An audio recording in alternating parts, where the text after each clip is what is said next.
بسم الله الرحمن الرحيم. ألف لام ميم. ذلك الكتاب لا ريب فيه هدى للمتقين الذين يؤمنون بالغيب ويقيمون الصلاة ومما رزقناهم ينفقون والذين يؤمنون بما أنزل إليك وما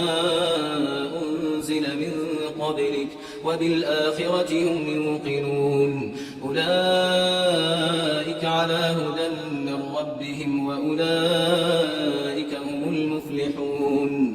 إن الذين كفروا سواء عليهم أأنذرتهم أم لم تنذرهم لا يؤمنون. ختم الله على قلوبهم وعلى سمعهم وعلى أبصارهم غشاوة ولهم عذاب عظيم. ومن الناس من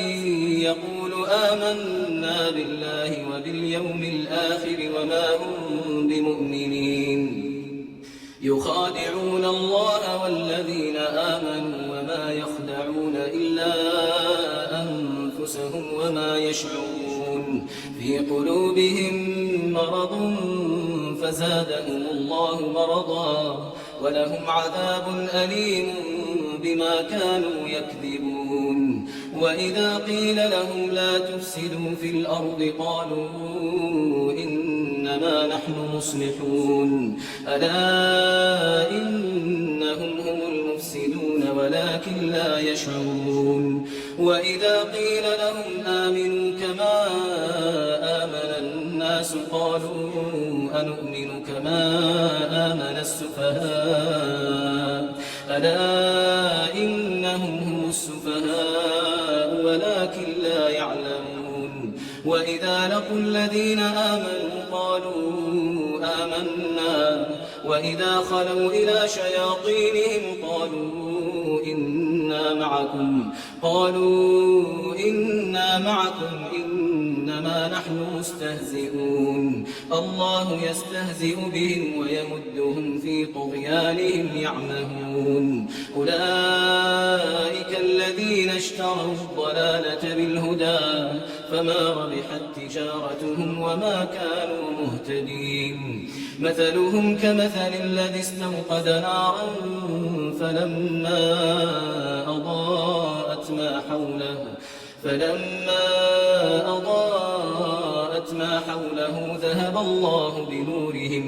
ذهب الله بنورهم وتركهم في ظلمات لا يبصرون. صم بكم عمي فهم لا يرجعون. أو كصيب من السماء فيه ظلمات ورعد وبرق يجعلون أصابعهم في آذانهم من الصواعق حذر الموت والله محيط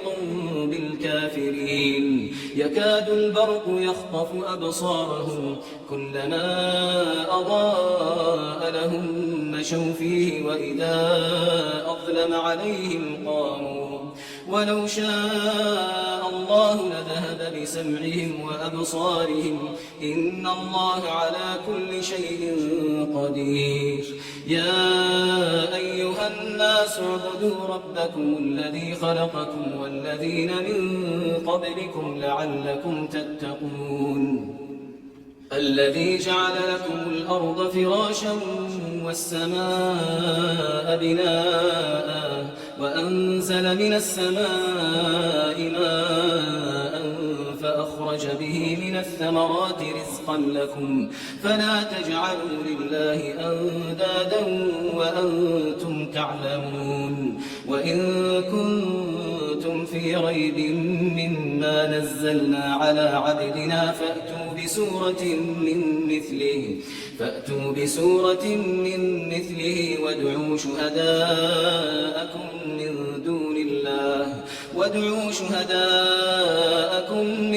دون الله إن كنتم صادقين. فإن لم تفعلوا ولن تفعلوا فاتقوا النار التي وقودها الناس والحجارة أعدت للكافرين وبشر الذين آمنوا وعملوا الصالحات أن لهم جنات تجري من تحتها الأنهار كلما رزقوا منها من ثمرة رزقا قالوا هذا الذي رزقنا من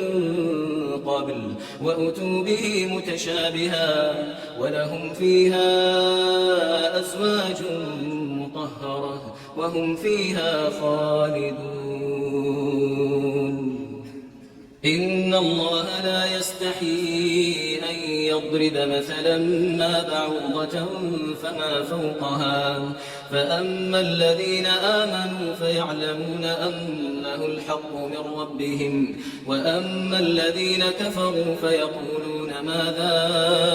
أراد الله بهذا مثلا يضل به كثيرا ويهدي به كثيرا وما يضل به إلا الفاسقين الذين ينقضون عهد الله من بعد ميثاقه ويقطعون ما أمر الله به أن يوصل ويفسدون في الأرض أولئك هم الخاسرون كيف تكفرون بالله وكنتم أمواتا فأحياكم ثم يميتكم ثم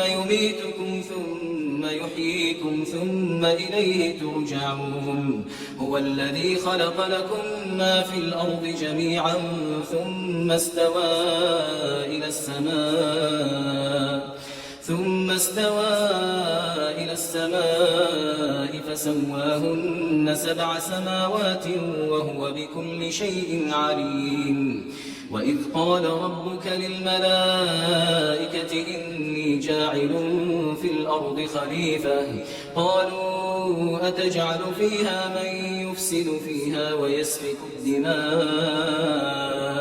ونحن نسبح بحمدك ونقدس لك قال إني أعلم ما لا تعلمون وعلم آدم الأسماء كلها ثم عرضهم على الملائكة فقال أنبئوني بأسماء هؤلاء إن كنتم صادقين قالوا سبحانك لا علم لنا إلا ما علمتنا إنك أنت العليم الحكيم قال يا آدم أنبئهم بأسمائهم فلما أنبأهم بأسمائهم قال ألم أقل لكم إني أعلم غيب السماوات والأرض وأعلم ما تبدون وما كنتم تكتمون وإذ قلنا للملائكة اسجدوا لآدم فسجدوا إلا إبليس أبى واستكبر وكان من الكافرين وقلنا يا آدم اسكن أنت وزوجك الجنة وكلا منها رغدا حيث شئتما ولا تقربا هذه الشجرة فتكونا من الظالمين فأزلهما الشيطان عنها فأخرجهما مما كانا فيه وقلنا اهبطوا بعضكم لبعض عدو ولكم في الأرض مستقر ومتاع إلى حين فتلقى آدم من ربه كلمات فتاب عليه إنه هو التواب الرحيم قلنا اهبطوا منها جميعا فإما يأتينكم مني هدى فمن تبع هداي فلا خوف عليهم ولا هم يحزنون والذين كفروا وكذبوا بآياتنا أولئك أصحاب النار هم فيها خالدون يا بني إسرائيل واذكروا نعمتي التي أنعمت عليكم وأوفوا بعهدي أوف بعهدكم وإياي فارهبون وآمنوا بما أنزلت مصدقا لما معكم ولا تكونوا أول كافر به ولا تشتروا بآياتي ثمنا قليلا وإياي فاتقون ولا تلبسوا الحق بالباطل وتكتموا الحق وأنتم تعلمون وأقيموا الصلاة وآتوا الزكاة واركعوا مع الراكعين أتأمرون الناس بالبر وتنسون أنفسكم وأنتم تتلون الكتاب أفلا تعقلون واستعينوا بالصبر والصلاة وإنها لكبيرة إلا على الخاشعين الذين يظنون أنهم ملاقو ربهم وأنهم إليه راجعون يا بني إسرائيل اذكروا نعمتي التي أنعمت عليكم وأني فضلتكم على العالمين واتقوا يوما لا تجزي نفس عن نفس شيئا ولا يقبل منها شفاعة ولا يؤخذ منها عدل ولا هم ينصرون وإذ نجيناكم من آل فرعون يسومونكم سوء العذاب يذبحون أبناءكم ويستحيون نساءكم وفي ذلكم بلاء من ربكم عظيم وإذ فرقنا بكم البحر فأنجيناكم وأغرقنا آل فرعون وأنتم تنظرون وإذ واعدنا موسى 40 ليلة ثم اتخذتم العجل من بعده وأنتم ظالمون ثم عفونا عنكم من بعد ذلك لعلكم تشكرون وإذ آتينا موسى الكتاب والفرقان لعلكم تهتدون وإذ قال موسى لقومه يا قوم إنكم ظلمتم أنفسكم باتخاذكم العجل فتوبوا إلى بارئكم فاقتلوا أنفسكم ذلكم خير لكم عند بارئكم فتاب عليكم إنه هو التواب الرحيم وإذ قلتم يا موسى لن نؤمن لك حتى نرى الله جهرة فأخذتكم الصاعقة وأنتم تنظرون ثم بعثناكم من بعد موتكم لعلكم تشكرون وظللنا عليكم الغمام وأنزلنا عليكم المن والسلوى كلوا من طيبات ما رزقناكم وما ظلمونا ولكن كانوا أنفسهم يظلمون وإذ قلنا ادخلوا هذه القرية فكلوا منها حيث شئتم رغدا وادخلوا الباب سجدا وقولوا حطة نغفر لكم خطاياكم وسنزيد المحسنين فبدل الذين ظلموا قولا غير الذي قيل لهم فأنزلنا على الذين ظلموا رجزا من السماء بما كانوا يفسقون وإذ استسقى موسى لقومه فقلنا اضرب بعصاك الحجر فانفجرت منه 12 عينا قد علم كل أناس مشربهم كلوا واشربوا من رزق الله ولا تعثوا في الأرض مفسدين وإذ قلتم يا موسى لن نصبر على طعام واحد فادع لنا ربك يخرج لنا مما تنبت الأرض من بقلها وقثائها وفومها وعدسها وبصلها قال أتستبدلون الذي هو أدنى بالذي هو خير اهبطوا مصرا فإن لكم ما سألتم وضربت عليهم الذلة والمسكنة وباءوا بغضب من الله ذلك بأنهم كانوا يكفرون بآيات الله ويقتلون النبيين بغير الحق ذلك بما عصوا وكانوا يعتدون إن الذين آمنوا والذين هادوا والنصارى والصابئين من آمن بالله واليوم الآخر وعمل صالحا فلهم أجرهم عند ربهم ولا خوف عليهم ولا هم يحزنون وإذ أخذنا ميثاقكم ورفعنا فوقكم الطور خذوا ما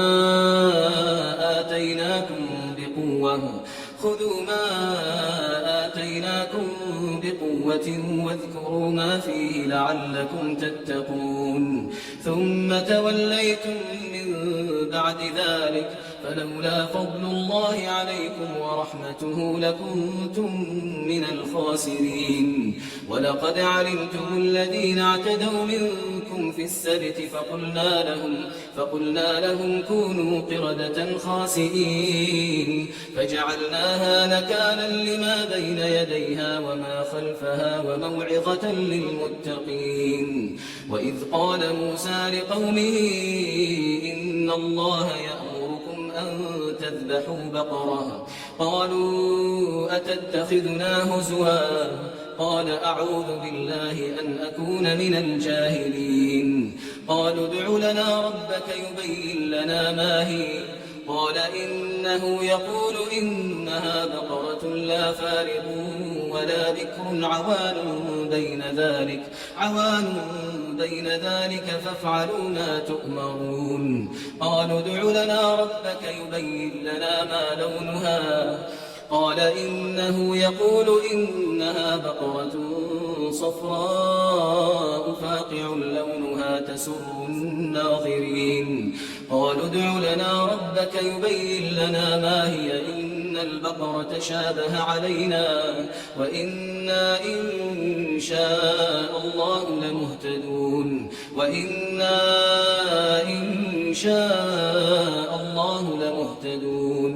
قال إنه يقول إنها بقرة لا ذلول تثير الأرض ولا تسقي الحرث مسلمة لا شية فيها قالوا الآن جئت بالحق فذبحوها وما كادوا يفعلون وإذ قتلتم نفسا فادارأتم فيها والله مخرج ما كنتم تكتمون فقلنا اضربوه ببعضها كذلك يحيي الله الموتى ويريكم آياته لعلكم تعقلون ثم قست قلوبكم من بعد ذلك فهي كالحجارة أو أشد قسوة وإن من الحجارة لما يتفجر منه الأنهار وإن منها لما يشقق فيخرج منه الماء وإن منها لما يهبط من خشية الله وما الله بغافل عما تعملون أفتطمعون أن يؤمنوا لكم وقد كان فريق منهم يسمعون كلام الله ثم يحرفونه من بعد ما عقلوه وهم يعلمون وإذا لقوا الذين آمنوا قالوا آمنا وإذا خلا بعضهم إلى بعض قالوا أتحدثونهم بما فتح الله عليكم ليحاجوكم به عند ربكم أفلا تعقلون أولا يعلمون أن الله يعلم ما يسرون وما يعلنون ومنهم أميون لا يعلمون الكتاب إلا أماني وإن هم إلا يظنون فويل للذين يكتبون الكتاب بأيديهم ثم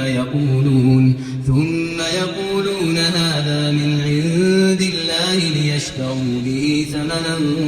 قليلا فويل لهم مما كتبت أيديهم وويل لهم مما يكسبون وقالوا لن تمسنا النار إلا أياما معدودة قل أتخذتم عند الله عهدا فلن يخلف الله عهده أم تقولون على الله ما لا تعلمون بلى من كسب سيئة وأحاطت به خطيئته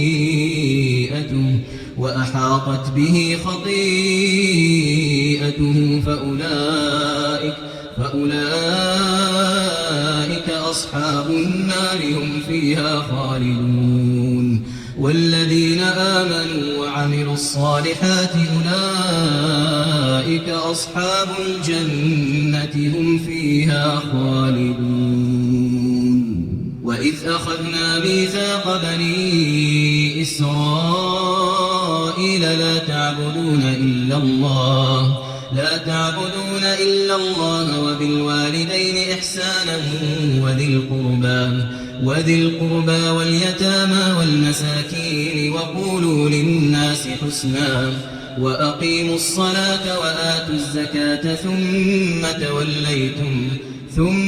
توليتم إلا قليلا منكم وأنتم معرضون وإذ أخذنا ميثاقكم لا تسفكون دماءكم ولا تخرجون أنفسكم من دياركم ثم أقررتم وأنتم تشهدون ثم أنتم هؤلاء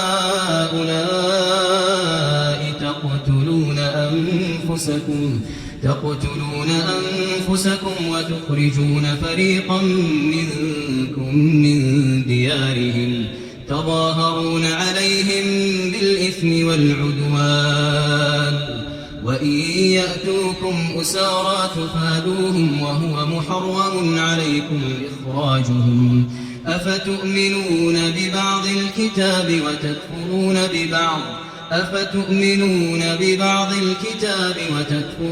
ببعض فما جزاء من يفعل ذلك منكم إلا خزي في الحياة الدنيا ويوم القيامة يردون إلى أشد العذاب وما الله بغافل عما تعملون أولئك الذين اشتروا الحياة الدنيا بالآخرة فلا يخفف عنهم العذاب ولا هم ينصرون ولقد آتينا موسى الكتاب وقفينا من بعده بالرسل وآتينا عيسى ابن مريم البينات وأيدناه بروح القدس أفكلما جاءكم رسول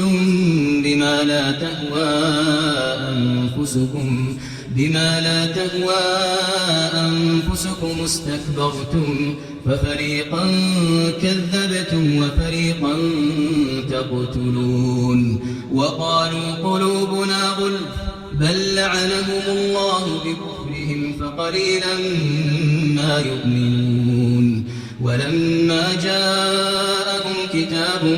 من عند الله مصدق لما معهم وكانوا من قبل يستفتحون على الذين كفروا فلما جاءهم ما عرفوا كفروا به فلعنة الله على الكافرين بئس ما اشتروا به أنفسهم أن يكفروا بما أنزل الله بغيا أن ينزل الله من فضله على من يشاء من عباده فباءوا بغضب على غضب وللكافرين عذاب مهين وإذا قيل لهم آمنوا بما أنزل الله قالوا ونؤمن بما أنزل علينا ويكفرون بما وراءه وهو الحق مصدقا لما معهم قل فلم تقتلون أنبياء الله من قبل إن كنتم مؤمنين ولقد جاءكم موسى بالبينات ثم اتخذتم العجل من بعده وأنتم ظالمون وإذ أخذنا ميثاقكم ورفعنا فوقكم الطور خذوا ما آتيناكم بقوة واسمعوا قالوا سمعنا وعصينا وأشربوا في قلوبهم العجل بكفرهم قل بئس ما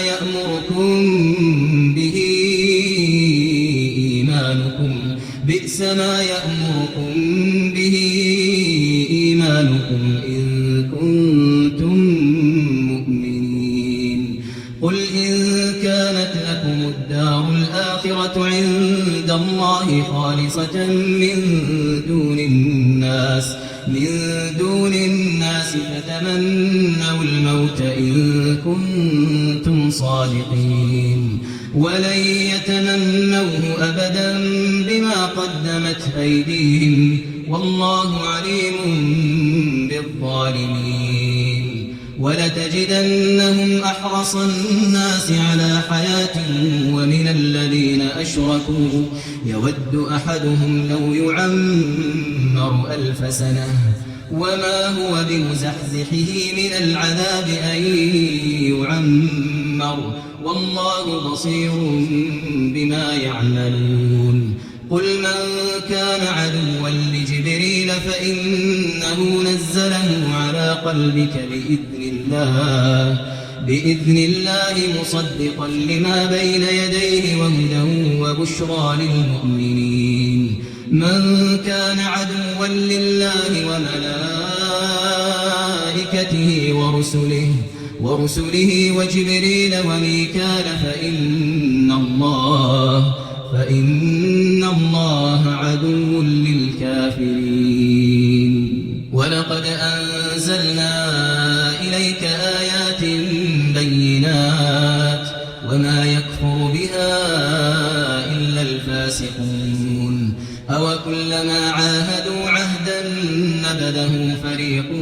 منهم بل أكثرهم لا يؤمنون ولما جاءهم رسول من عند الله مصدق لما معهم نبذ فريق من الذين أوتوا الكتاب كتاب الله وراء ظهورهم كأنهم لا يعلمون واتبعوا ما تتلو الشياطين على ملك سليمان وما كفر سليمان ولكن الشياطين كفروا يعلمون الناس السحر وما أنزل على الملكين ببابل هاروت وماروت وما يعلمان من أحد حتى يقولا إنما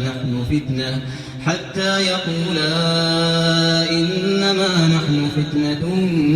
فلا تكفر فيتعلمون منهما ما يفرقون به بين المرء وزوجه وما هم بضارين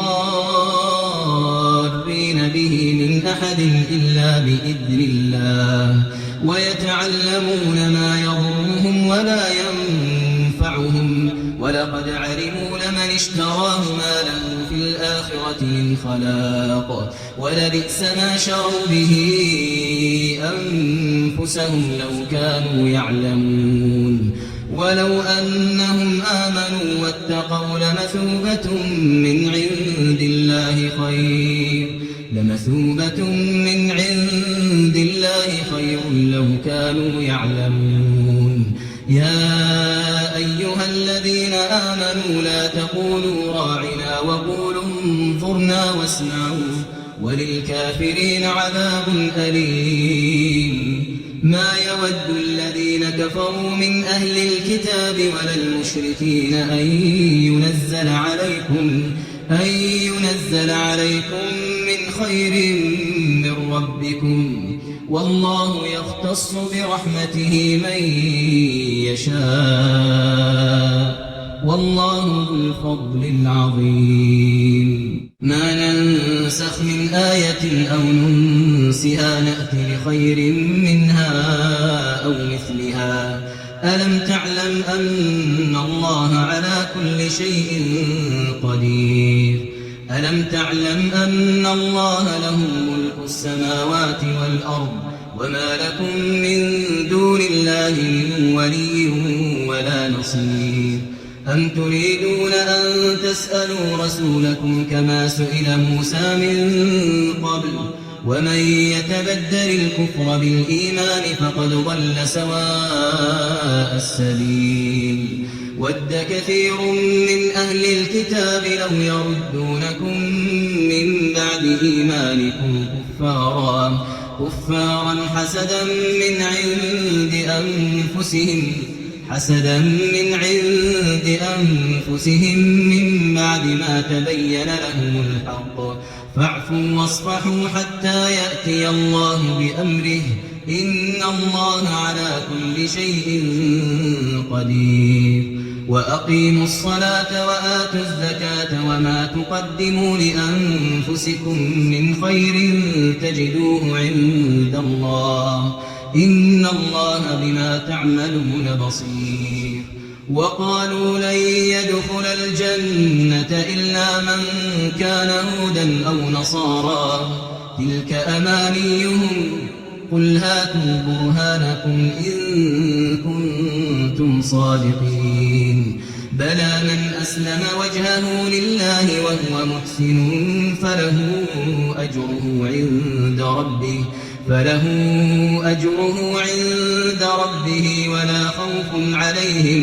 ولا خوف عليهم ولا هم يحزنون. وقالت اليهود ليست النصارى على شيء وقالت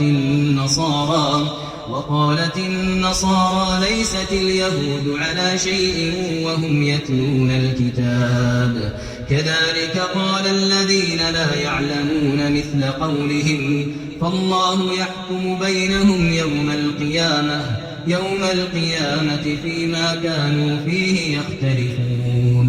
ومن أظلم ممن منع مساجد الله أن يذكر فيها اسمه وسعى في خرابها، أولئك ما كان لهم أن يدخلوها إلا خائفين، لهم في الدنيا خزي ولهم في الآخرة عذاب عظيم. ولله المشرق والمغرب فأينما تولوا فثم وجه الله، إن الله واسع عليم. وقالوا اتخذ الله ولدا سبحانه بل له ما في السماوات والأرض كل له قانتون. بديع السماوات والأرض، وإذا قضى أمرا فإنما يقول له كن فيكون. وقال الذين لا يعلمون لولا يكلمنا الله أو تأتينا آية،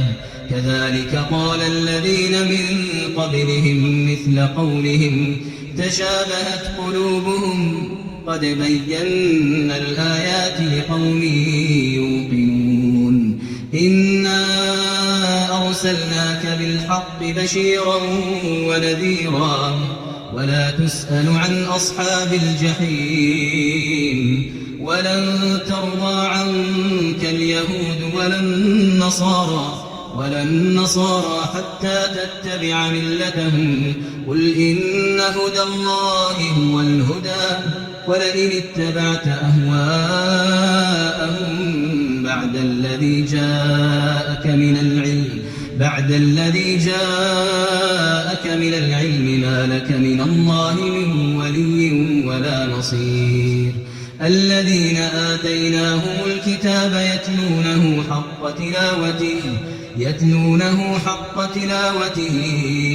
أولئك يؤمنون به ومن يكفر به فأولئك هم الخاسرون يا بني إسرائيل اذكروا نعمتي التي أنعمت عليكم وأني فضلتكم على العالمين واتقوا يوما لا تجزي نفس عن نفس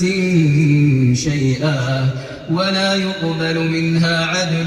ولا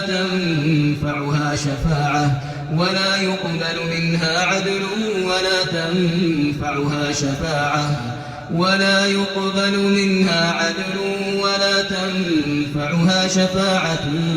ولا هم ينصرون وإذ ابتلى إبراهيم ربه بكلمات فأتمهن قال إني جاعلك للناس إماما قال ومن ذريتي قال لا ينال عهد الظالمين وإذ جعلنا البيت مثابة للناس وأمنا واتخذوا من مقام إبراهيم مصلى وعهدنا إلى إبراهيم وإسماعيل أن طهرا بيتي للطائفين والعاكفين والركع السجود وإذ قال إبراهيم رب اجعل هذا بلدا آمنا وارزق أهله من الثمرات من آمن منهم بالله واليوم الآخر قال ومن كفر فأمتعه قليلا ثم أضطره إلى عذاب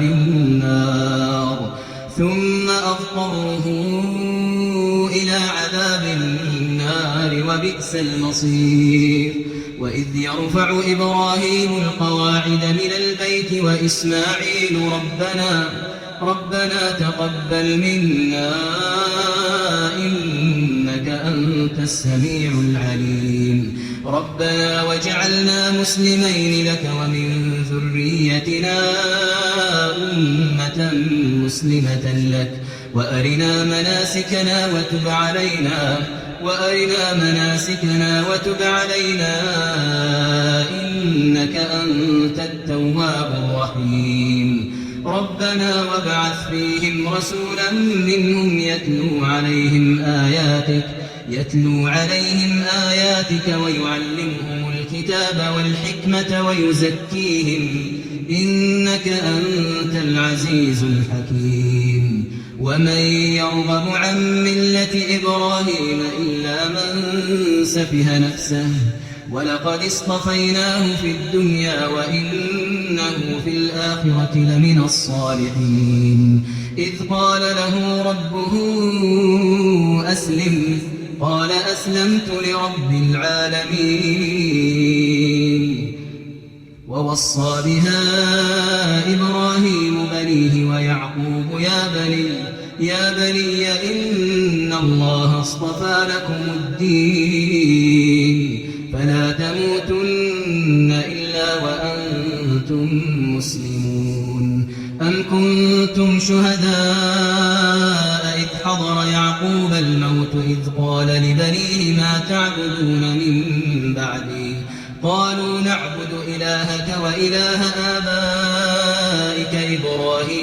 إبراهيم وإسماعيل وإسحاق إلها واحدا ونحن له مسلمون تلك أمة قد خلت لها ما كسبت ولكم ما كسبتم ولا تسألون عما كانوا يعملون وقالوا كونوا هودا أو نصارى تهتدوا قل بل ملة إبراهيم حنيفا وما كان من المشركين قولوا آمنا بالله وما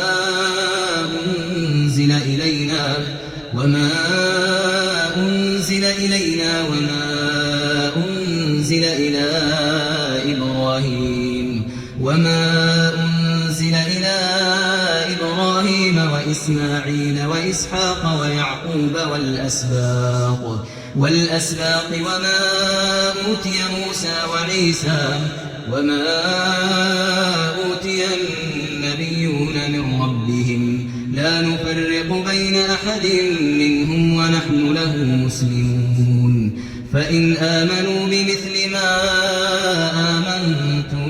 به فقد اهتدوا وإن تولوا فإنما هم في شقاق فسيكفيكهم الله وهو السميع العليم صبغة الله ومن أحسن من الله صبغة ونحن له عابدون قل أتحاجوننا في الله وهو ربنا وربكم ولنا أعمالنا ولكم أعمالكم ونحن له مخلصون أم تقولون إن إبراهيم وإسماعيل وإسحاق ويعقوب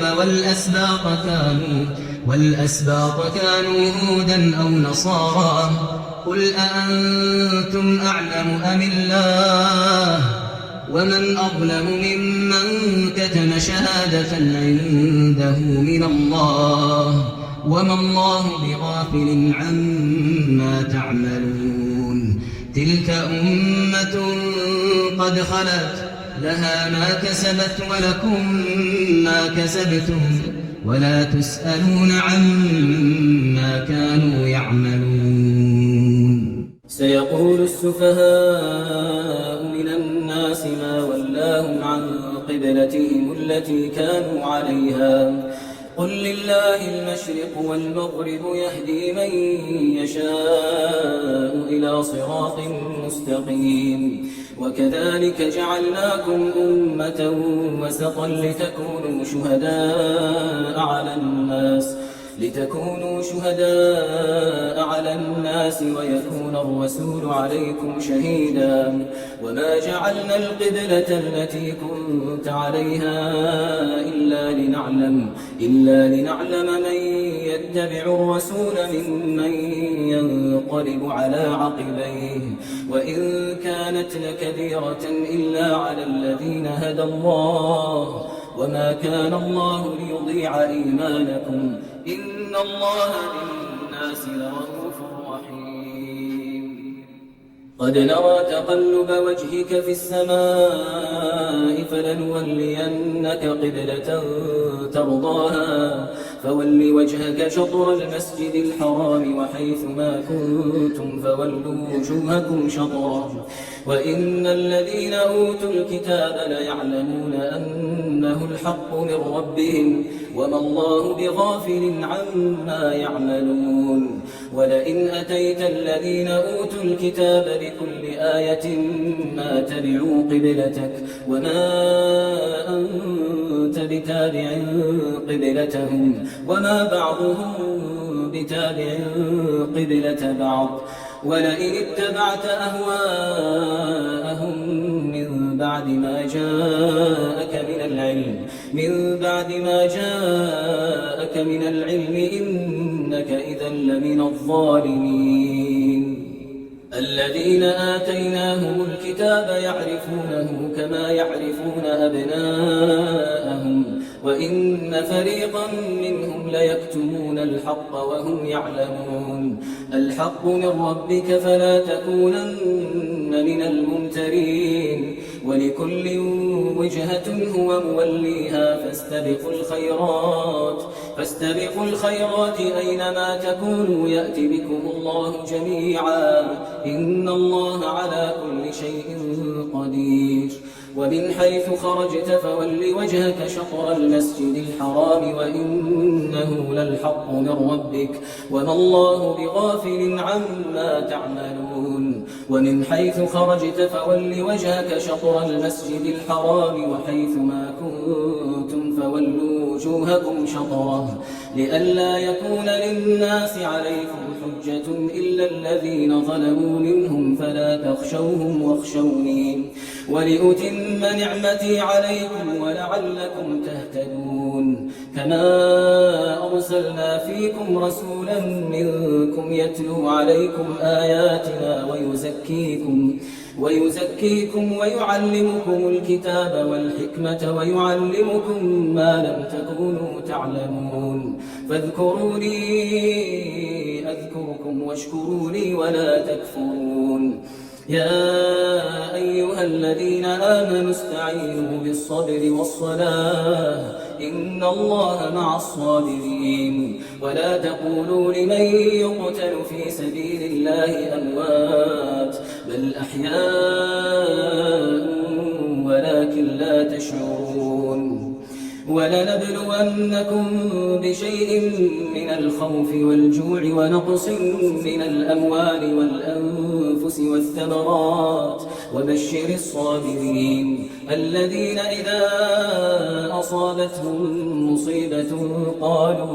قالوا إنا لله وإنا إليه راجعون أولئك عليهم صلوات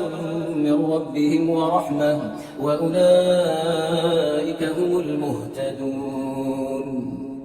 إن الصفا والمروة من شعائر الله فمن حج البيت أو اعتمر فلا جناح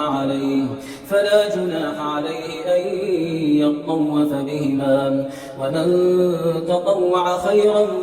فإن الله شاكر عليم إن الذين يكتمون ما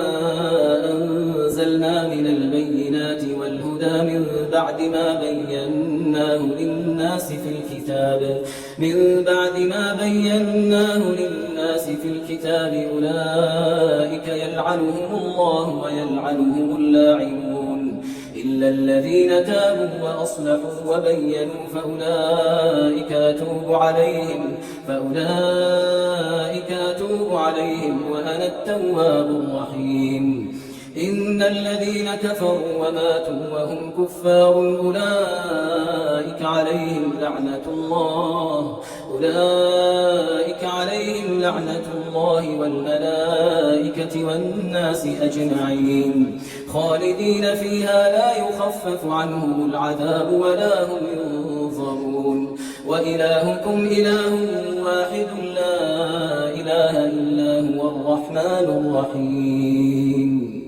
إن في خلق السماوات والأرض واختلاف الليل والنهار والفلك التي تجري في البحر بما ينفع الناس وما أنزل الله من السماء من ماء فأحيا به الأرض بعد موتها وبث فيها من كل دابة وتصريف الرياح والسحاب المسخر بين السماء والأرض لآيات لقوم يعقلون ومن الناس من يتخذ من دون الله أندادا يحبونهم كحب الله والذين آمنوا أشد حبا لله ولو يرى الذين ظلموا إذ يرون العذاب أن القوة لله جميعا وأن الله شديد العذاب إذ تبرأ الذين اتبعوا من الذين اتبعوا ورأوا العذاب وتقطعت بهم الأسباب وقال الذين اتبعوا لو أن لنا كرة فنتبرأ منهم كما تبرأوا منا كذلك يريهم الله أعمالهم حسرات عليهم وما هم بخارجين من النار يا أيها الناس كلوا مما في الأرض حلالا طيبا ولا تتبعوا خطوات الشيطان إنه لكم عدو مبين إنما يأمركم بالسوء والفحشاء وأن تقولوا على الله ما لا تعلمون. وإذا قيل لهم اتبعوا ما أنزل الله قالوا بل نتبع ما ألفينا عليه آباءنا أولو كان آباؤهم لا يعقلون شيئا ولا يهتدون. ومثل الذين كفروا كمثل الذي ينعق بما لا يسمع إلا دعاء ونداء صم بكم عمي فهم لا يعقلون. يا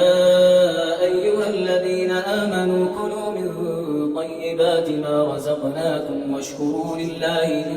كنتم إياه تعبدون. إنما حرم عليكم الميتة والدم ولحم الخنزير وما أهل به لغير الله فمن اضطر غير باغ ولا عاد فلا إثم عليه إن الله غفور رحيم. إن الذين يكتمون ما أنزل الله من الكتاب ويشترون به ثمنا قليلا أولئك ما يأكلون في بطونهم إلا النار ولا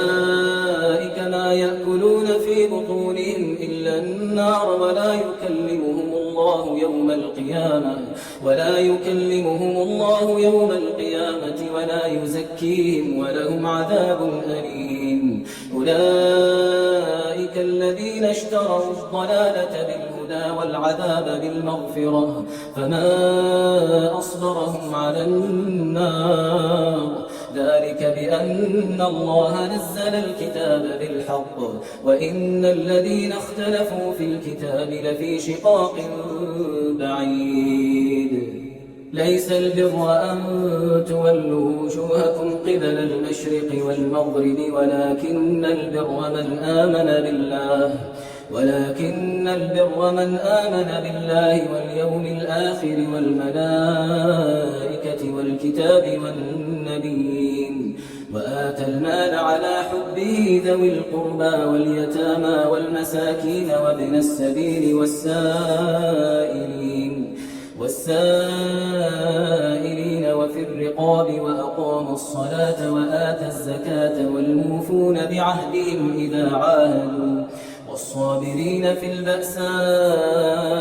والضراء وحين البأس أولئك الذين صدقوا وأولئك هم المتقون. يا أيها الذين آمنوا كتب عليكم القصاص في القتلى الحر بالحر والعبد بالعبد والأنثى بالأنثى فمن عفي له من أخيه شيء فاتباع بالمعروف وأداء إليه بإحسان ذلك تخفيف من ربكم ورحمة فمن اعتدى بعد ذلك فله عذاب أليم. ولكم في القصاص حياة يا أولي الألباب لعلكم تتقون. كتب عليكم إذا حضر أحدكم الموت إن ترك خيرا الوصية للوالدين والأقربين بالمعروف حقا على المتقين فمن بدله بعدما سمعه فإنما إثمه على الذين يبدلونه إن الله سميع عليم. فمن خاف من موص جنفا أو إثما فأصلح بينهم فلا إثم عليه إن الله غفور رحيم. يا أيها الذين آمنوا كتب عليكم الصيام كما كتب على الذين من قبلكم لعلكم تتقون أياما معدودات فمن كان منكم مريضا أو على سفر فعدة من أيام أخر وعلى الذين يطيقونه فدية طعام مسكين فمن تطوع خيرا فهو خير له وأن تصوموا خير لكم إن كنتم تعلمون. شهر رمضان الذي أنزل فيه القرآن هدى للناس وبينات من الهدى والفرقان فمن شهد منكم الشهر فليصم ومن كان مريضا أو على سفر فعدة من أيام أخر يريد الله بكم اليسر ولا يريد بكم العسر ولتكملوا العدة ولتكبروا الله على ما هداكم ولعلكم تشكرون وإذا سألك عبادي عني فإني قريب أجيب دعوة الداع إذا دعان فليستجيبوا لي وليؤمنوا بي لعلهم يرشدون أحل لكم ليلة الصيام الرفث إلى نسائكم هن لباس لكم وأنتم لباس لهن علم الله أنكم كنتم تختانون أنفسكم فتاب عليكم وعفى عنكم فالآن باشروهن وابتغوا ما كتب الله لكم وكلوا واشربوا حتى يتبين لكم الخيط الأبيض من الخيط الأسود من الفجر ثم أتموا الصيام إلى الليل ولا تباشروهن وأنتم عاكفون في المساجد تلك حدود الله فلا تقربوها كذلك يبين الله آياته للناس لعلهم يتقون ولا تأكلوا أموالكم بينكم بالباطل وتدلوا بها إلى الحكام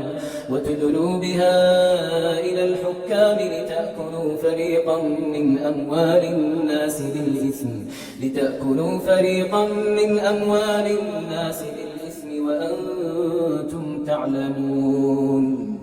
يسألونك عن الأهلة قل هي مواقيت للناس والحج وليس البر بأن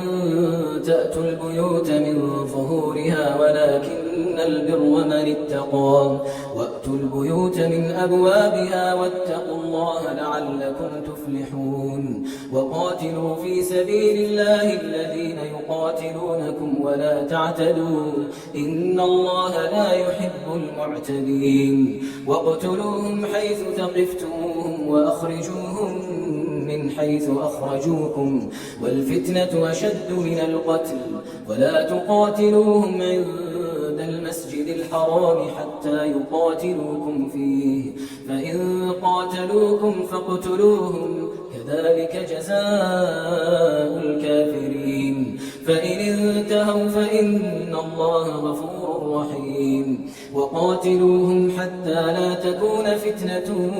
ويكون الدين لله فإن انتهوا فلا عدوان إلا على الظالمين الشهر الحرام بالشهر الحرام والحرمات قصاص فمن اعتدى عليكم فاعتدوا عليه بمثل ما اعتدى عليكم واتقوا الله واعلموا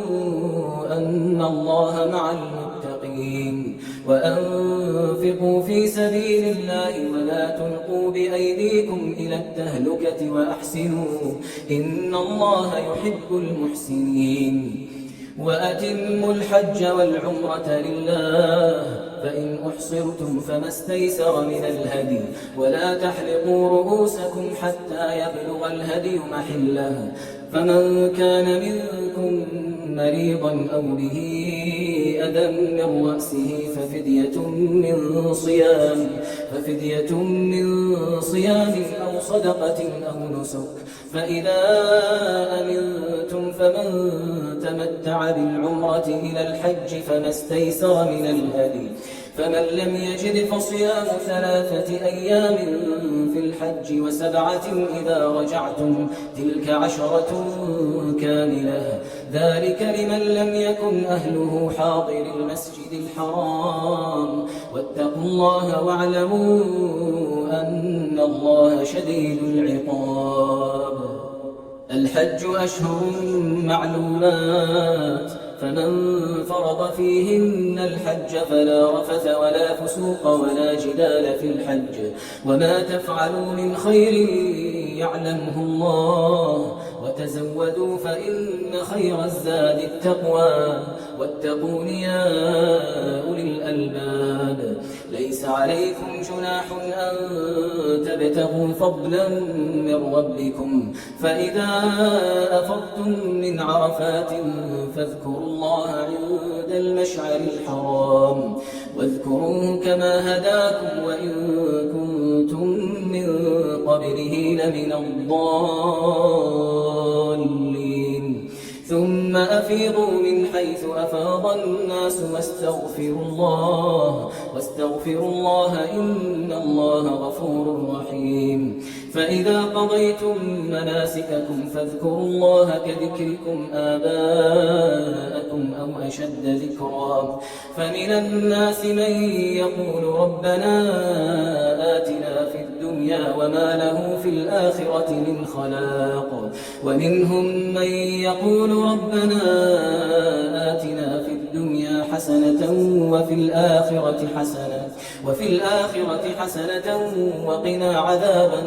النار. أولئك لهم نصيب مما كسبوا والله سريع الحساب. واذكروا الله في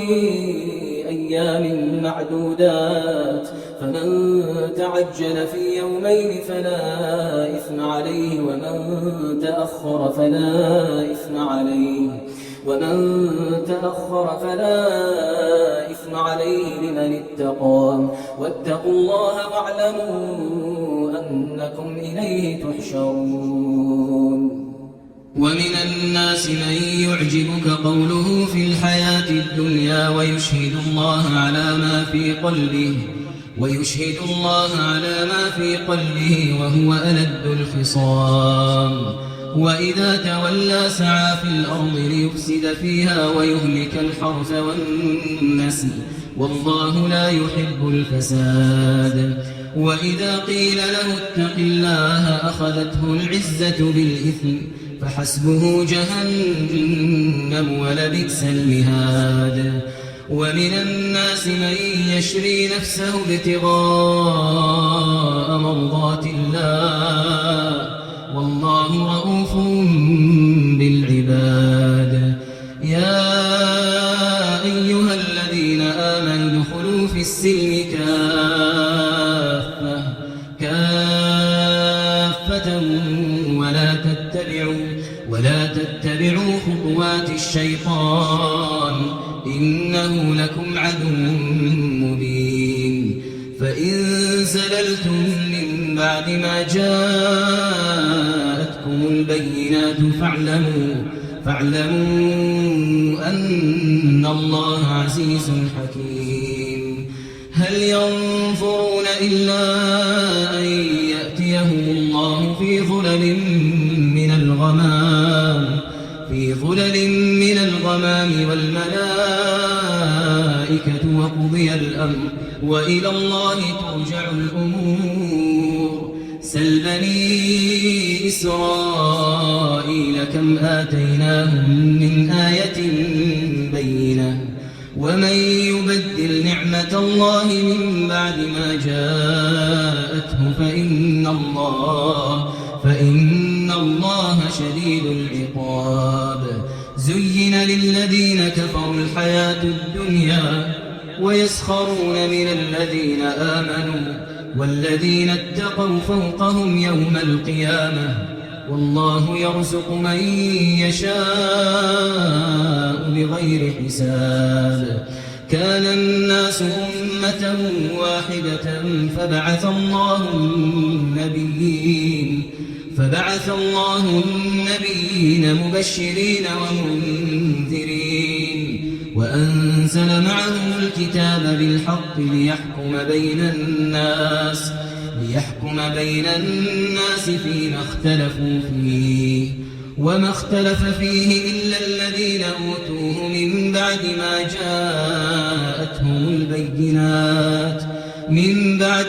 جاءتهم البينات بغيا بينهم فهدى الله الذين آمنوا لما اختلفوا فيه من الحق بإذنه والله يهدي من يشاء إلى إلى صراط مستقيم. أم حسبتم أن تدخلوا الجنة ولما يأتكم مثل الذين خلوا من قبلكم مستهم البأساء والضراء وزلزلوا حتى يقول الرسول والذين آمنوا معه متى نصر الله ألا إن نصر الله قريب. يسألونك ماذا ينفقون قل ما أنفقتم من خير فللوالدين والأقربين واليتامى والمساكين وابن السبيل وما تفعلوا من خير فإن الله به عليم. كتب عليكم القتال وهو كره لكم وعسى أن تكرهوا شيئا وهو خير لكم وعسى أن تحبوا شيئا وهو شر لكم والله يعلم وأنتم لا تعلمون. يسألونك عن الشهر الحرام قتال فيه قل قتال فيه كبير وصد عن سبيل الله وكفر به والمسجد الحرام وإخراج أهله منه أكبر عند الله والفتنة أكبر من القتل ولا يزالون يقاتلونكم حتى يردوكم عن دينكم إن استطاعوا ومن يرتد منكم عن دينه فيمت وهو كافر فأولئك حبطت أعمالهم في الدنيا والآخرة وأولئك أصحاب النار هم فيها خالدون. إن الذين آمنوا والذين هاجروا وجاهدوا في سبيل الله أولئك يرجون رحمة الله والله غفور رحيم. يسألونك عن الخمر والميسر قل فيهما إثم كبير ومنافع للناس وإثمهما أكبر من نفعهما ويسألونك ماذا ينفقون قل العفو كذلك يبين الله لكم الآيات لعلكم تتفكرون في الدنيا والآخرة. ويسألونك عن اليتامى قل إصلاح لهم خير وإن تخالطوهم فإخوانكم والله يعلم المفسد من المصلح ولو شاء الله لأعنتكم إن الله عزيز حكيم. ولا تنكحوا المشركات حتى يؤمنوا ولأمة مؤمنة خير من مشركة ولو أعجبتكم ولا تنكحوا المشركين حتى يؤمنوا ولعبد مؤمن خير من مشرك ولو أعجبكم أولئك يدعون إلى النار والله يدعو إلى الجنة والمغفرة بإذنه ويبين آياته للناس لعلهم يتذكرون. ويسألونك عن المحيض قل هو أذى فاعتزلوا النساء في المحيض ولا تقربوهن حتى يطهرن فإذا تطهرن فأتوهن من حيث أمركم الله إن الله يحب التوابين ويحب المتطهرين. نساؤكم حرث لكم فأتوا حرثكم أنى شئتم وقدموا لأنفسكم واتقوا الله واعلموا أن أنكم ملاقوه وبشر المؤمنين. ولا تجعلوا الله عرضة لأيمانكم أن تبروا وتتقوا وتصلحوا بين الناس والله سميع عليم. لا يؤاخذكم الله باللغو في أيمانكم ولكن يؤاخذكم بما كسبت قلوبكم والله غفور حليم. للذين يؤلون من نسائهم تربص 4 أشهر فإن فاءوا فإن الله غفور رحيم. وإن عزموا الطلاق فإن الله سميع عليم. والمطلقات يتربصن بأنفسهن 3 قروء ولا يحل لهن أن يكتمن ما خلق الله في أرحامهن إن كن يؤمن بالله واليوم الآخر وبعولتهن أحق بردهن في ذلك إن أرادوا إصلاحا ولهن مثل الذي عليهن بالمعروف وللرجال عليهن درجة والله عزيز حكيم. الطلاق 2 فإمساك بمعروف أو تسريح بإحسان. ولا يحل لكم أن تأخذوا مما آتيتموهن شيئا إلا أن يخافا ألا يقيما حدود الله. فإن خفتم ألا يقيما حدود الله فلا جناح عليهما فيما افتدت به. تلك حدود الله فلا تعتدوها ومن يتعد حدود الله فأولئك هم الظالمون. فإن طلقها فلا تحل له من بعد حتى تنكح زوجا غيره. فإن طلقها فلا جناح عليهما أن يتراجعا إن ظنا أن يقيما حدود الله وتلك حدود الله يبينها لقوم يعلمون. وإذا طلقتم النساء فبلغن أجلهن فأمسكوهن بمعروف أو سرحوهن بمعروف ولا تمسكوهن ضرارا لتعتدوا ومن يفعل ذلك فقد ظلم نفسه. ولا تتخذوا آيات الله هزوا واذكروا نعمة الله عليكم وما أنزل عليكم من الكتاب والحكمة يعظكم به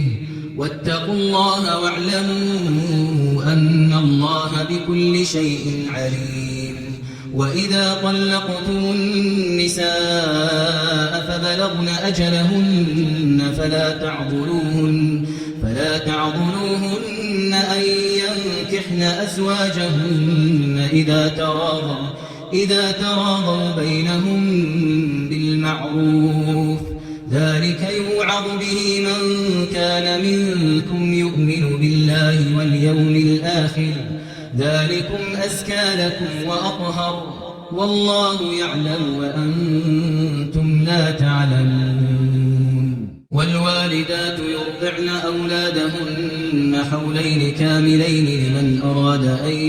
يتم الرضاعة وعلى المولود له رزقهن وكسوتهن بالمعروف. لا تكلف نفس إلا وسعها لا تضار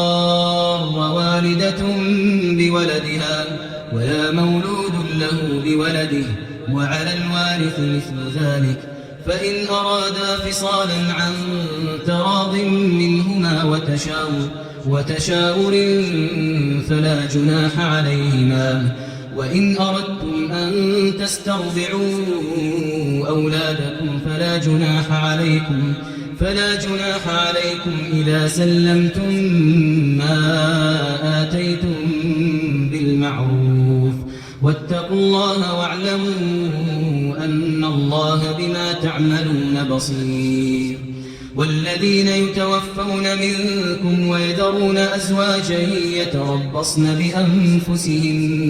يتربصن بأنفسهن 4 أشهر وعشرا، فإذا بلغن أجلهن فلا جناح عليكم فيما فعلن في أنفسهن بالمعروف، والله بما تعملون خبير. ولا جناح عليكم فيما عرفتم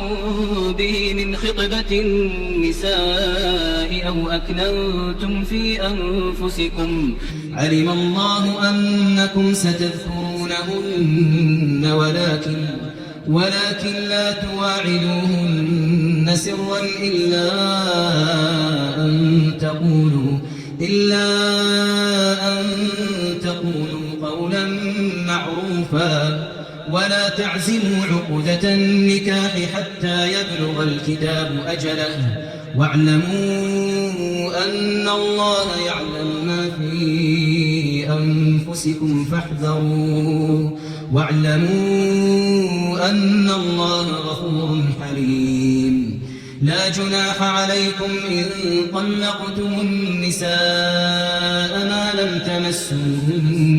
ما لم تمسوهن أو تفرضوا لهن فريضة، ومتعوهن على الموسع قدره وعلى المقتر قدره متاعا بالمعروف حقا على المحسنين. وإن طلقتموهن من قبل أن تمسوهن وقد فرضتم لهن فريضة فنصف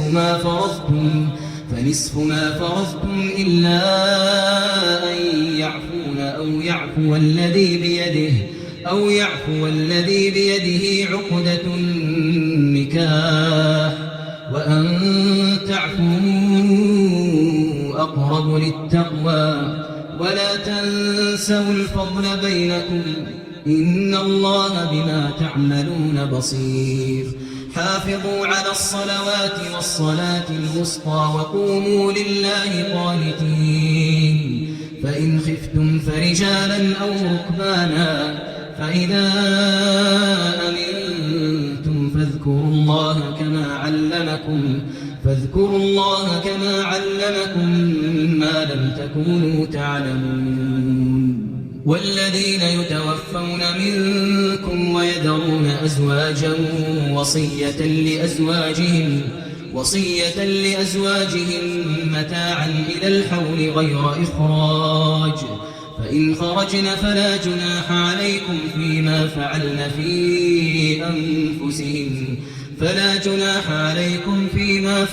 في أنفسهن من معروف، والله عزيز حكيم. وللمطلقات متاع بالمعروف حقا على المتقين. كذلك يبين الله لكم آياته لعلكم تعقلون. ألم تر إلى الذين خرجوا من ديارهم وهم ألوف حذر الموت فقال لهم الله موتوا ثم أحياهم، إن الله لذو فضل على الناس ولكن أكثر الناس لا يشكرون.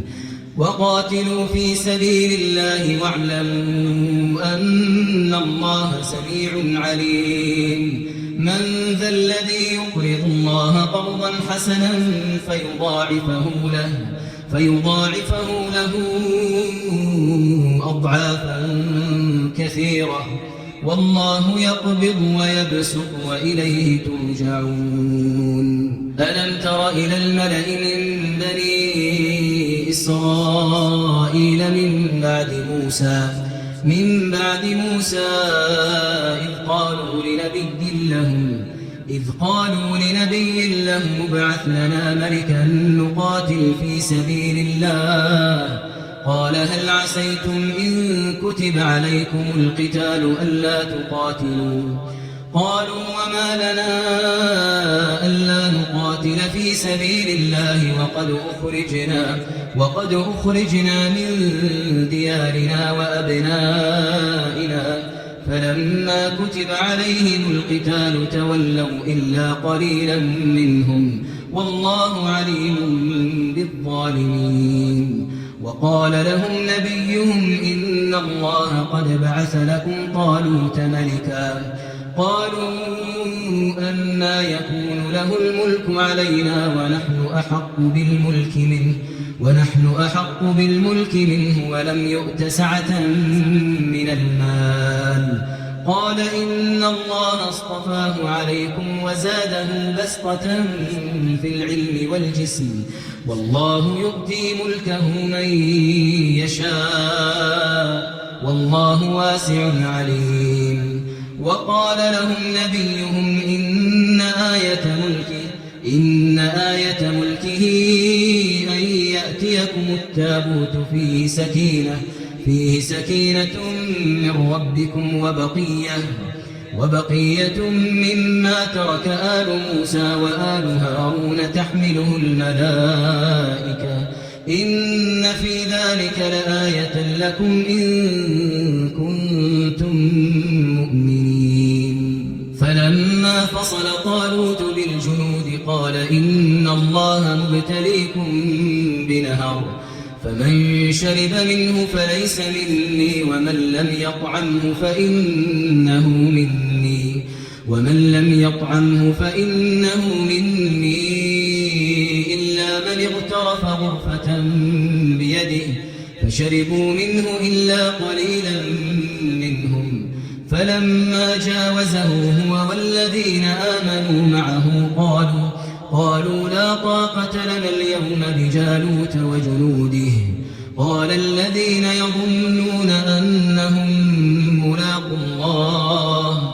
كم من فئة قليلة غلبت فئة كثيرة بإذن الله والله مع الصابرين ولما برزوا لجالوت وجنوده قالوا ربنا أفرغ علينا صبرا وثبت أقدامنا وانصرنا على القوم الكافرين فهزموهم بإذن الله وقتل داود جالوت وآتاه الله الملك والحكمة وعلمه مما يشاء ولولا دفع الله الناس بعضهم ببعض لفسدت الأرض ولكن الله ذو فضل على العالمين تلك آيات الله نتلوها عليك بالحق وإنك لمن المرسلين تلك الرسل فضلنا بعضهم على بعض منهم من كلم الله ورفع بعضهم درجات وآتينا عيسى ابن مريم البينات وأيدناه بروح القدس ولو شاء الله ما اقتتل الذين من بعد ما جاءتهم البينات ولكن اختلفوا فمنهم من آمن ومنهم من كفر ولو شاء الله ما اقتتلوا ولكن الله يفعل ما يريد يا أيها الذين آمنوا أنفقوا مما رزقناكم من قبل أن يأتي يوم لا بيع فيه ولا خلة ولا شفاعة والكافرون هم الظالمون الله لا إله إلا هو هو الحي القيوم لا تأخذه سنة ولا نوم له ما في السماوات وما في الأرض من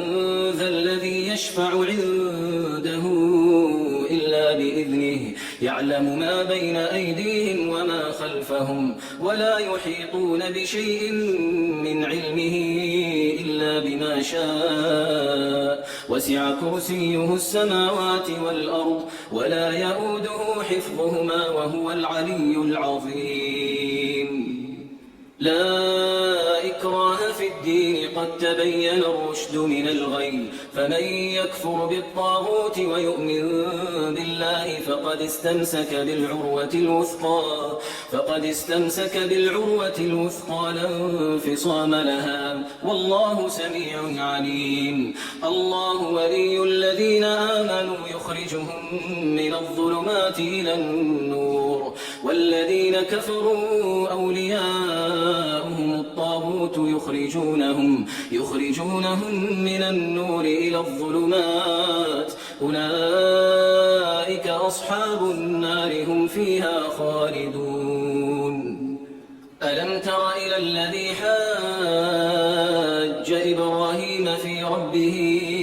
أن آتاه الله الملك إذ قال إبراهيم ربي الذي يحيي ويميت قال أنا أحيي وأميت قال إبراهيم فإن الله يأتي بالشمس من المشرق فأت بها من المغرب فبهت الذي كفر والله لا يهدي القوم الظالمين أو كالذي مر على قرية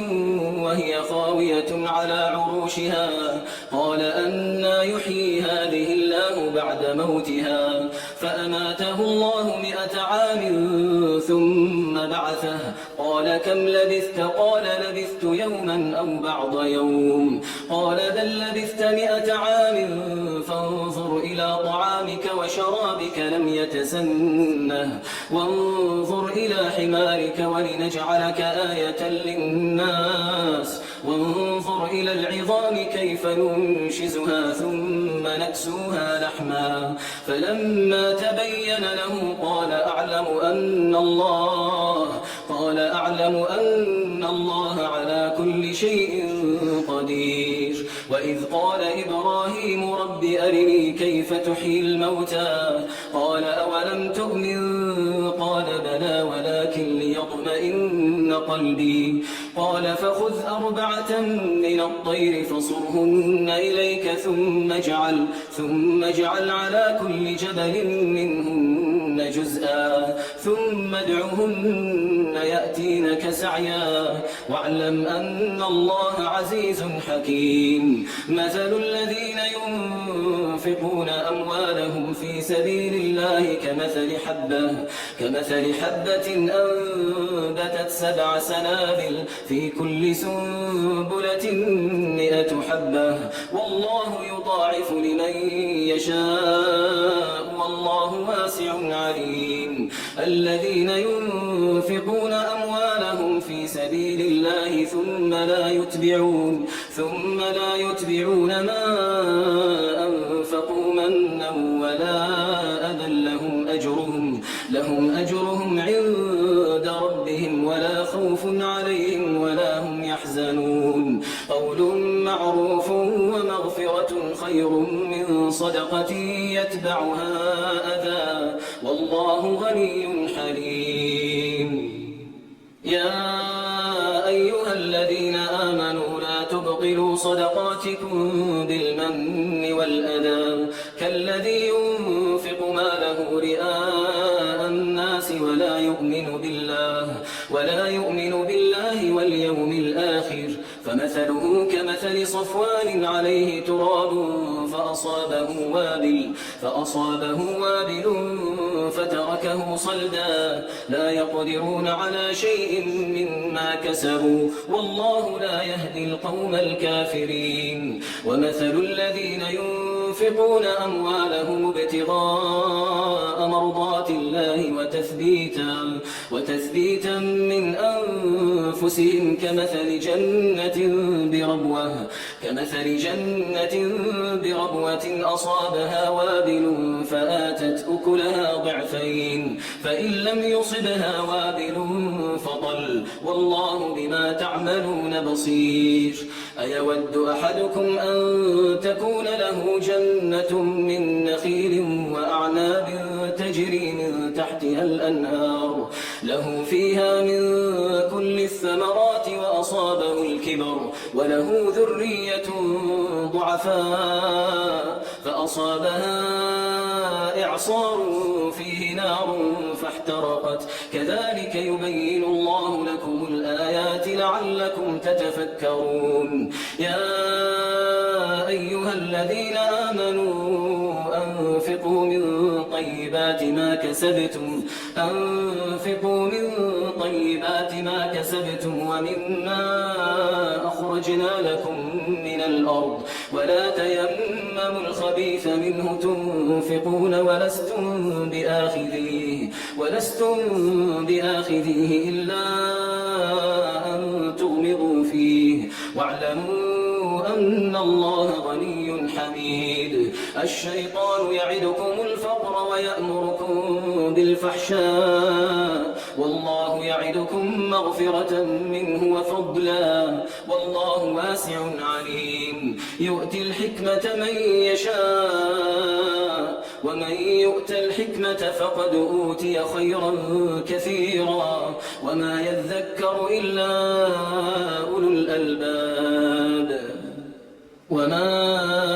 أنفقتم من نفقة أو نذرتم من نذر فإن الله يعلمه وما للظالمين من أنصار إن تبدوا الصدقات فنعما هي وإن تخفوها وتؤتوها الفقراء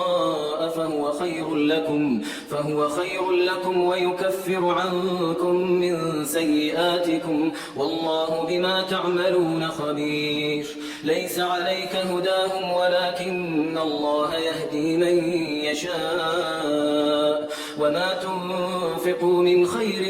فلأنفسكم وما تنفقون إلا ابتغاء وجه الله وما تنفقوا من خير يوفى إليكم وأنتم لا تظلمون للفقراء الذين أحصروا في سبيل الله لا يستطيعون ضربا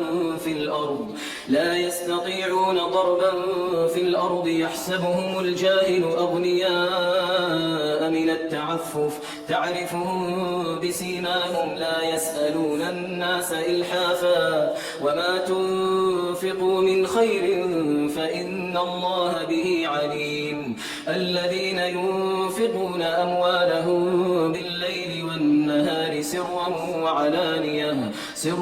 وعلانية فلهم أجرهم عند ربهم ولا خوف عليهم ولا هم يحزنون الذين يأكلون الربا لا يقومون إلا كما يقوم الذي يتخبطه الشيطان من المس ذلك بأنهم قالوا إنما البيع مثل الربا وأحل الله البيع وحرم الربا فمن جاءه موعظة من ربه فانتهى فله ما سلف وأمره إلى الله ومن عاد فأولئك أصحاب النار هم فيها خالدون يمحق الله الربا ويربي الصدقات والله لا يحب كل كفار أثيم إن الذين آمنوا وعملوا الصالحات وأقاموا الصلاة وآتوا الزكاة لهم أجرهم عند ربهم ولا خوف عليهم ولا هم يحزنون يا أيها الذين آمنوا اتقوا الله وذروا ما بقي من الربا إن كنتم مؤمنين فإن لم تفعلوا فأذنوا بحرب من الله ورسوله من الله ورسوله وإن تبتم فلكم رؤوس أموالكم لا تظلمون ولا تظلمون وإن كان ذو عسرة فنظرة إلى ميسرة وأن تصدقوا خير لكم إن كنتم تعلمون واتقوا يوما ترجعون فيه إلى الله ثم توفى كل نفس ما كسبت وهم لا يظلمون يا أيها الذين آمنوا إذا تداينتم بدين إلى أجل مسمى فاكتبوه وليكتب بينكم كاتب بالعدل ولا يأب كاتب أن يكتب كما علمه الله فليكتب وليملل الذي عليه الحق وليتق الله ربه ولا يبخس منه شيئا فإن كان الذي عليه الحق سفيها أو ضعيفا أو لا يستطيع أن يمل هو فليملل وليه بالعدل واستشهدوا شهيدين من رجالكم فإن لم يكونا رجلين فرجل وامرأتان ممن ترضون من الشهداء أن تضل إحداهما فتذكر إحداهما الأخرى ولا يأبى الشهداء إذا ما دعوا ولا تسأموا أن تكتبوه صغيرا أو كبيرا إلى أجله ذلكم أقسط عند الله وأقوم للشهادة وأدنى ألا ترتابوا إلا أن تكون تجارة حاضرة تديرونها بينكم فليس عليكم جناح ألا تكتبوها وأشهدوا إذا تبايعتم ولا يضار كاتب ولا شهيد وإن تفعلوا فإنه فسوق بكم واتقوا الله ويعلمكم الله والله بكل شيء عليم وإن كنتم على سفر ولم تجدوا كاتبا فرهان مقبوضة فإن أمن بعضكم بعضا فليؤدي الذي اؤتمن أمانته وليتق الله ربه ولا تكتموا الشهادة ومن يكتمها فإنه آثم قلبه والله بما تعملون عليم لله ما في السماوات وما في الأرض وإن تبدوا ما في أنفسكم أو تخفوه يحاسبكم به الله فيغفر لمن يشاء ويعذب من يشاء والله على كل شيء قدير آمن الرسول بما أنزل إليه من ربه والمؤمنون كل آمن بالله وملائكته وكتبه ورسله لا نفرق بين أحد من رسله وقالوا سمعنا وأطعنا غفرانك ربنا وإليك المصير لا يكلف الله نفسا إلا وسعها لها ما كسبت وعليها ما اكتسبت ربنا لا تؤاخذنا إن نسينا أو أخطأنا ربنا ولا تحمل علينا إصرا كما حملته على الذين من قبلنا ربنا ولا تحملنا ما لا طاقة لنا به واعف عنا واغفر لنا وارحمنا أنت مولانا فانصرنا على القوم الكافرين